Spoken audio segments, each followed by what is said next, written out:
Hello, everybody, and welcome to Dishing with Stephanie's Dish, the podcast where we talk to people in the food space, a lot of cookbook authors, manufacturers, people that are doing cool things with food. And Ashley Russell came across my desk, and she has a cookbook that's called What's Cooking Good Looking. And I was, first of all, captured by the illustrations in the book. You are working or have, they were very, how do I describe them? They were like tattoos. They were adorable. Yeah, Tell me about the book and how you decided to illustrate it the way you did. And then I wanted to talk to you specifically about self-publishing a book because I think a lot of people think about it, but they're not sure how to do it. So I just wanted to get your feedback. totally. So I started this book inspired by my grandma. She passed away in 2024, summer of 2024, and it was almost immediate. It was like we have to have the family has to have our recipes. Yeah. And so she had a really cute little vintage recipe card box, and the whole process just sort of unfolded over the past year and a half. It is definitely a lot of Southern cooking. Yeah. She's from Texas, but lived the past 30 years up in northern Washington. And her and my mom and her siblings lived all over the country. So there's just a little bit of everything in there, from like recipes she got from neighbors or things that she learned from different parts of the country. So it's a really fun, like eclectic mix of American cooking. And it's just so much her. Like there's sugar in everything. And it's just, I'm so happy to have all of the family favorites in one place. Yeah. Did you work with members of the family or was it primarily, did it fall on you to compile everything? I definitely compiled everything, but my family was there every step of the way. Like my grandma wrote in cursive, and I couldn't always read it. A lot of And our grandmas wrote in cursive, and it yes, is hard to read. it's so hard to read. And so we started this text group, and I would be like, "Does anyone know what this says?" And then also things like vegetable oil or sweet milk, or just Oleo. oleo. Exactly, what is that? It's shortening, but I mean, I nobody know. knew. Nobody knew. And so it was a lot of just like, there were puzzles to it, and it was funny, and it brought us together, and it kept us talking about her. And then, in addition to the community that I reached out to here in Portland, all my family members helped recipe test, because it's like they remembered how it was supposed to taste. So it was almost like, I think that this is missing this, because she didn't write everything down. Yeah, Like a lot of things lived in her head. yeah. Had you Um, ever done this before or anything like this? What's your background No, in cooking? no. So I worked for a decade in costume design. I worked on a lot of small budget indie film and TV. And so I think I'm used to like, okay, we have this big hurdle of a project ahead, but I've never written a book. I've never written a cookbook. And the whole process was such a journey, but it was all so much fun. I think because I was like learning and uncovering things about my family along the way. And Yeah, yeah. the So, creative. yes. Oh, well, the creative process too, I think, you talk about being a costume designer. I didn't really think about writing a cookbook or recipes or being a recipe developer as a creative endeavor until I kind of started doing it more. And then I was like, oh yeah, this does require creativity. And this is where I scratch that itch. Yes, totally. I agree with that. It is super creative, and I never realized that either. I have a few cookbooks, but in this process, it made me realize like what little magical, creative books they are, and how much, they're people's dreams, and they nourish us, and they're little windows into different parts of history and people's lives. And they're just pretty cool. Yeah, And and people talk about like I'm in the process of I just released a book in September, so I'm out at bookstores and grocery stores and selling the book everywhere. And a Yeah. lot of people are like, oh, nobody really needs cookbooks anymore. And I was like, well, actually, you can always look up a recipe on the internet. That's there. But Yeah. the narrative, the piece of how that fits into their life, the memory that that recipe brings, or that combination of spices that transports you to a place, that Mhm. is what is unique about a cookbook. It's so much more than just the recipe. And if you're not jazzed by any of that, then yeah, it's probably not for you. Totally. Yes. Like you have to be inspired by it, right? And like, I don't know, I get pretty annoyed with recipes online. There's a ton of pop-ups and your phone, has the auto timer and it has to face ID every 2 minutes. It's just when you have it in a cookbook, it's almost like the record version of like a Spotify song. I don't know, like Yeah, sure. yeah, Yeah, you like, have and that you can get a believability. song, but you don't have it in the context of all No. the songs in the record and the vision Yes. that the artist had. Yeah, it's very similar, actually. Totally. And like people love listening to records and collecting records. And I really just think it's a similar comes from a similar place. Yeah. Okay, so your book, What's Cooking Good Looking, it is a spiral bound, which I thought was an interesting choice that I want to ask you about. And it's also got these illustrations. Did you illustrate it or did someone else? They're real cute. They're like tattooed inspired and they're kind of jazzy. And it had like a hipster core vibe to it. Yes. So my boyfriend's brother's sister, so more or less my sister-in-law, I've known her for 6 years now. She's a tattoo artist and she does a lot of florals and she did like a food flash at one point. And I've always loved her art. And when I was first starting the book, I was in Canva and I was like, oh, clip art's cute. And I was like, I don't know if I would ever release a book with clip art in it. Mhm. And I wasn't sold on doing photography. I knew how specific and it had to be. Like people have nailed food photography. If I was going to do it, I wanted to make sure it rocked. And so I asked her one day, I was like, would you want to illustrate this book? And she was like, "Oh my God, yes." And her tattoos are in black and white already, so it kind of it transferred pretty easily into a print form. And so I was able to use all of her tattoo library, like things she had already drawn, and then she drew things specifically for the book as well.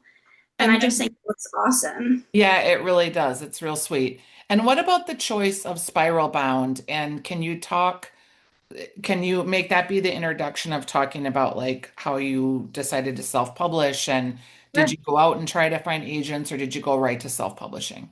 Sure. So, I, in the past couple of years, have been really inspired by Rizzo prints and graphic novels and a lot of small press publishing, and super inspired by vintage cookbooks. And a lot of them are spiral bound or they're notebook bound. And it's kind of like it gives it this retro feel, and it's kind of an homage to all of like the women's groups and church groups that did cookbooks over the decades. Yep. But I also think it's super functional in the kitchen. And I had a graphic design friend mention to me that she loves when a spiral bound is a color that totally offsets the book. So my book is like very black and white and yellow, and then it has this bright red spiral binding. And I just think it makes it pop. Like it's fun and practical. Um, so as far as self-publishing, so when I started this, it was really just a project for my family. It was really just, I wanted them to have all the recipes. I wasn't even sure if I was going to print it. And as the process unfolded, I realized more and more that I wanted to make this a book and I wanted to put my heart in this book and I wanted to share who Wanda and our family is with the world. Um, and it really was just like a flower slowly blooming. Like every week would be like, oh, I have to put the ingredients in the order of the method. Oh, you have to do this. Oh, people like, like you want everything on a recipe on one page. You don't want to have to like go back and forth. And it became this really fun project puzzle for me to be like, maybe I can create a cookbook. And so I didn't reach out to agents or anything because I think the main important part was for this book to be about my grandma and come from me. And I was worried that having an agent or a publisher might dilute that a little bit. Yeah, Like, they'd have feedback or input or want yes, to change things. Sure. yeah. So I was able to work with, a lot of friends, family, and get a lot of feedback throughout the entire process. I hired an editor. And so there was that constructive criticism, but I didn't feel like the voice or the vision was changing for profit per se. Hmm. And so self-publishing is what I stuck with. And I think that in order for me to print this book the way I wanted to, and for it to look the way it does, I don't know if I could have convinced a publisher to get on board with that. Yep. So then you make that decision and you've got your book assembled or your PDF pages essentially. Did you tell me about like, did you go out and just Google like how to self-publish? Did you figure out like how to print on demand? Was there color considerations? Kind of walk me through that process a little bit. Sure. So I did start looking up print on demand, and I started Googling, how to write a cookbook. I listened to Maggie Green's podcast, Cookbook Love, like religiously. Yep. I got books on the subject, and I really just created like it was my own research project, and I was learning as I went. What turned me away from doing like on demand printing or online publishing was that I really wanted it to be spiral bound. I knew that from the beginning almost. And I really wanted to do a mixture of Rizzo printing. And I wanted the paper, I just wanted everything to be really high quality and feel like her note cards, feel like her recipe cards. And I didn't think I would get that with online printing. So I went and talked with a few print shops here in Portland, Oregon, and Brown Printing like got the project right away, and I've been working with them for the past several months to get And it so printed. have you printed like X amount and you're kind of selling stock as you go? Yeah, so budget has been a concern throughout this whole process. Like anyone who's made a cookbook knows it gets very expensive between recipe testing and I did end up doing photography. I did it myself. All of those things really add up. And so I did an initial print run of 300, which is almost gone at this point. I just picked it up in the beginning of the month, and Brown's doing another run of I think 300 for the 1st of December, so I can have more for the holidays. And then do you package them up and ship them when people make an order? Can you talk a little bit about that? Because people Yeah. don't think about that, but you have to buy like special envelopes. You have to go to the post office. There is a category for media mail that makes it a little cheaper, but it's a process. It is a process. Like every bit of this has been such a process. And so yeah, I had about 180 orders to ship out when I got all the books from recipe testers, pre-orders, family, you name it. And our whole living room and kitchen was just like stacked with boxes. And you And they're love bigger than you think. Like, they're bigger than you think and they're heavy. yes, and a box of like 15 books is like a big box and they're everywhere. You're everywhere. Yeah. So, it's kind of like if you're an Etsy shop owner, kind of our pain, I guess. But you're the manual labor and you're the author and you're the publisher, so you're doing everything. And I lugged them all down to the UPS and USPS and shipped them off. Um, yeah. Where do you go from here with it? Like, you got to sell through your next 300, obviously. But Yeah. did this like create a pathway for you, or is this where you'll end this journey and just one and done and it was great? Yeah, so when I first started, I had over 300 recipes from the family. And I reached out to my first editor contact, and they were like, whoa, that's a lot of recipes. They're like, books are usually like 75 to 150. And I was like, oh. And like now seeing this printed and it's 260 pages, like I get it. But at the time, I was like, I just wanted to have everything. And so I have at least one other book of Wanda's on the horizon. But for now, I'm really just trying to put myself in what if I had a publisher, what if I had an agent, what would they be doing? Hmm. So it's a lot, yeah, it's a lot of reaching out to retail stores, seeing if I can get an interview on a podcast, Hmm. um, trying to put my book out there in ways that I know of, and seeing where it lands. Uh, there's about 7 stores in Portland that are carrying the book right now. And they're all stores I really love, and that's super exciting. Did they My carry it on consignment or do you sell them to them outright? It depends. So a couple are wholesale and a couple are consignment. Wholesale obviously works better for us, but I'm just happy to have the book out there. I think it's a good time of year. You know, she made all these dishes for Thanksgiving and Christmas, so it's the time to have it in your kitchen.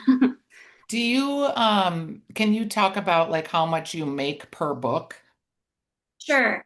So if I'm talking just printing costs, to do the 300 with the brown printing and the Rizzo printing I did by hand at Outlet PDX, we're looking at about $20 a book.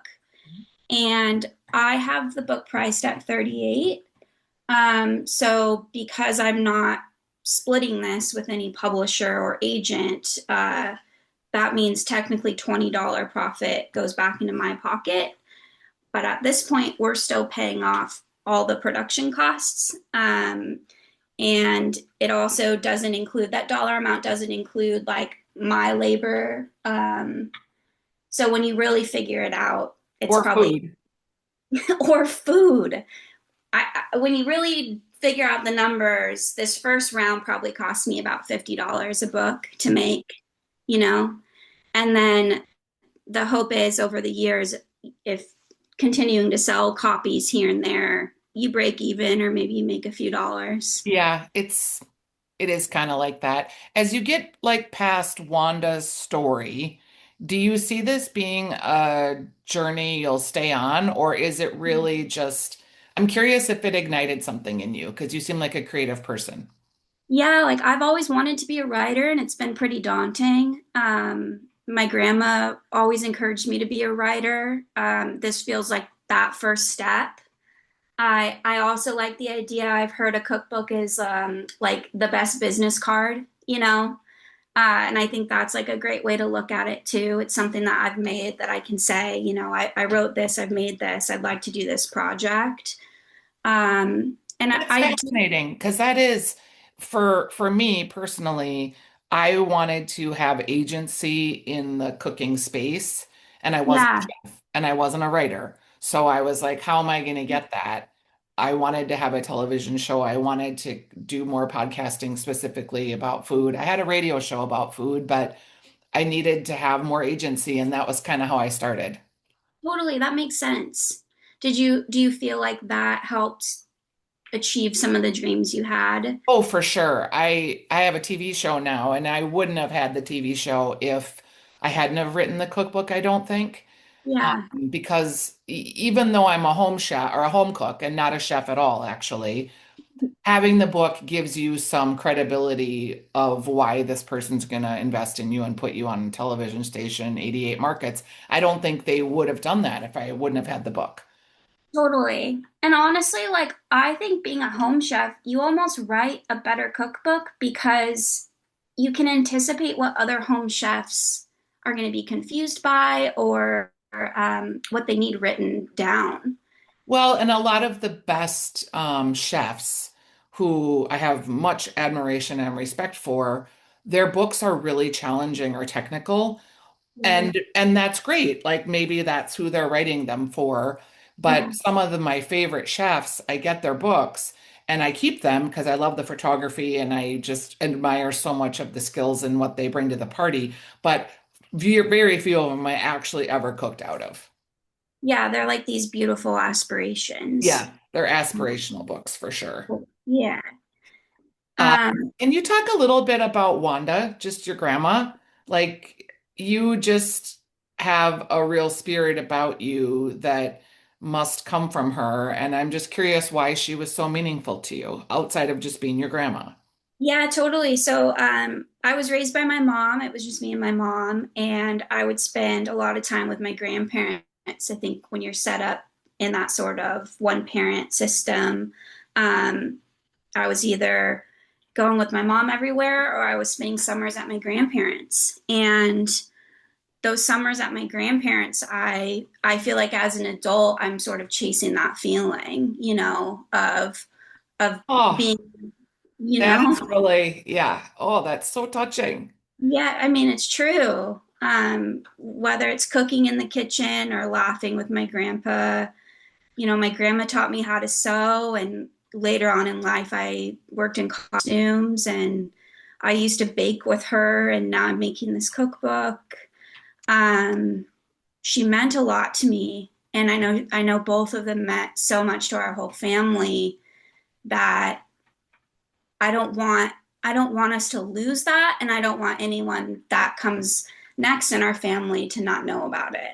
Yeah, Um, I that think is, that they yeah, what a beautiful sentiment. I just the what you said, just I've been chasing that feeling is really I wrote my book for very similar reasons. You know, my mom had died early of breast cancer and I wanted to document family recipes. sorry about And yeah, just the way you said that was really beautiful. So, oh, that's so nice. Um, that. I feel like whether or not we're aware of it, that we're kind of doing that, right?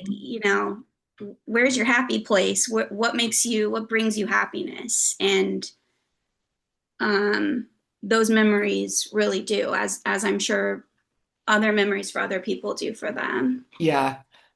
All right. Well, I have loved hearing your story. I knew right away when the book came across my desk and you reached out to me directly. I was like, oh, yeah, I do want to talk to her. I want to Oh, figure out like what inspired her to take this on because it is a labor of love.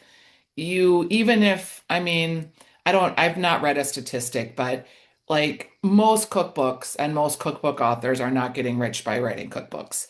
They're right. using it to parlay it into other things. So it's usually not actually a money-making endeavor. It's more a creative process and something that you do as a labor of love. And I think a lot of people that love cookbooks, maybe listening, have wanted to do this. So I wanted to like really document like how did you do it and what did you think about and how did you decide to put it together? When you put your lists of recipes together, was it obvious what was going to make it?